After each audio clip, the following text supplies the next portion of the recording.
G'day mate, how you going? So today I want to do a little bit of an off-the-cuff video on the second channel of how I made the most precarious and jankiest camera setup I have ever done, and other better ways to do it, and why you shouldn't do it my way. Yeah, that's it. Tray tricks.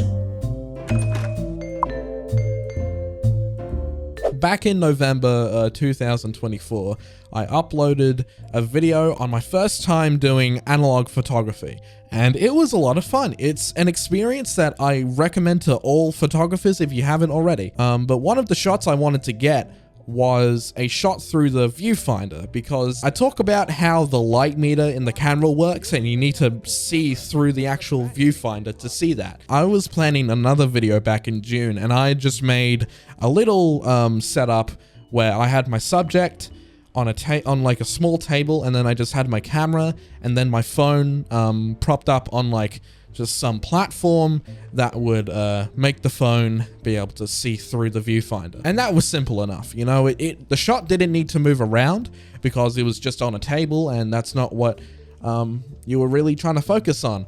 But I didn't want that to just be the one shot. I wanted something more dynamic, something that actually moved around.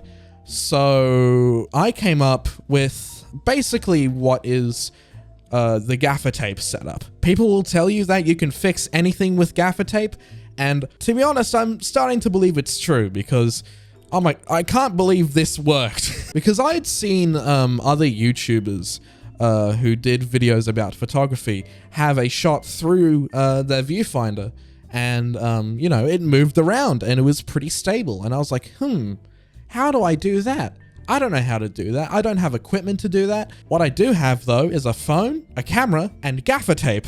So the way I did it was I hooked up a piece of gaffer tape on the viewfinder prism bit. I have a video of me showing this off, so I'll show this here. But there's a bit of gaffer tape on the piece of the viewfinder prism going over the phone, so it actually holds it on the top, and then there's another roll of gaffer tape at the bottom rolled over to keep the phone from falling over. And those are the only two things that were keeping this camera up, apart from my thumb having to hold it up because surprise, it didn't work that well as a setup. The phone was way too heavy for the gaffer tape. It didn't rip off or anything, but it was way too heavy, and I had to hold my thumb up on the gaffer tape and the phone for it to actually stay in shot, like the viewfinder to stay in shot, which was a bit annoying. That was the only solution I could think of with the equipment I had, because I didn't have like a small tripod,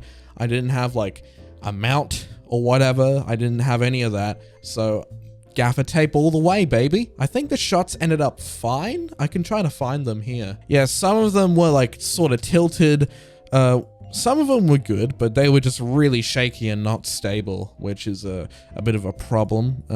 I mean, you could see what was happening, and I guess that's all that really mattered, but yeah, it was not stable whatsoever. It was very precarious and shaky, and not that pleasant to look at, which is a bummer, but you know, it's two pieces of gaffer tape, what are you gonna do? But you can see with the one that was just on the table, it's still a bit tilted, but you know, you can just fix that in post. You can't really fix this shakiness in post, like, I mean, you probably could, but I don't want to do that. I mean, like, you know, like the light meter and the light information are disappearing all the time, and it's gonna be really weird to look at if it's stabilized, so I just don't bother. You know, it looks fine enough, whatever, it's okay. So what's a better way to do this? So at the time, I tried looking up how to actually film through a viewfinder, and I didn't get anything.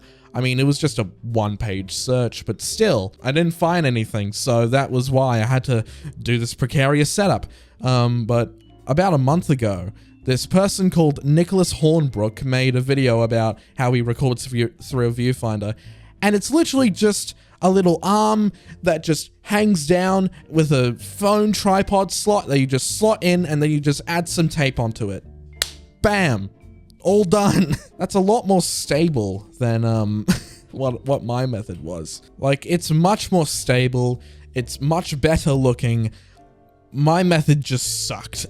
But hey, we live and learn, I guess. I mean, truly, when you don't have anything, gaffer tape is just the way to go. But yeah, this time it was not that good looking. Thank you for watching. I just wanted to ramble about this because this was something that has been on my mind ever since I made it, and I just wanted to share it with you because I don't think a lot of people know how to film through a viewfinder. I don't think that's a thing that a lot of people know, and I think some people could use that information, I guess. This was just a quick unscripted video, nothing really special. I have an idea for a new video that will probably be coming out soon-ish, so stay tuned for that, I guess. Good night, mate, and I hope your day was good.